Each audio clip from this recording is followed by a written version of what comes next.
À côté du grand musée d'Auschwitz-Birkenau, des passionnés d'une petite fondation se consacrent eux aussi à un travail de mémoire. Il y a 70 ans, cette cabane abritait le dispensaire du camp de concentration. Des prisonniers y mouraient les uns après les autres. Ces collectionneurs sont venus y chercher des objets témoins du passé. Une fois vidée, la cabane sera démontée, planche par planche, pour être préservée elle aussi.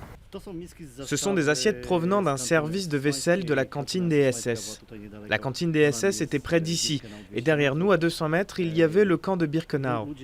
Quand les habitants d'ici sont revenus après la guerre, ils n'avaient strictement rien, et ils utilisaient cette vaisselle. La journée n'est pas finie. Il faut encore récupérer dans un club de foot du village voisin un rouleau en béton.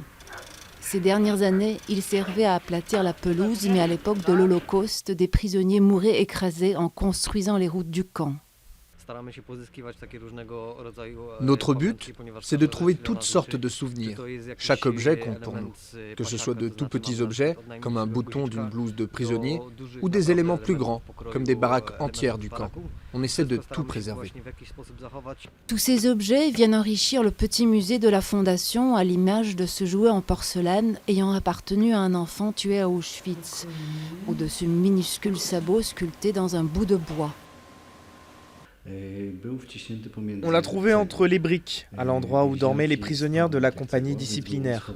On ne sait pas qui l'a fait et à qui il a été offert. À l'instar du musée d'Auschwitz-Birkenau, la petite fondation cherche à préserver un maximum d'objets. Un travail de mémoire important qu'elle effectue bénévolement.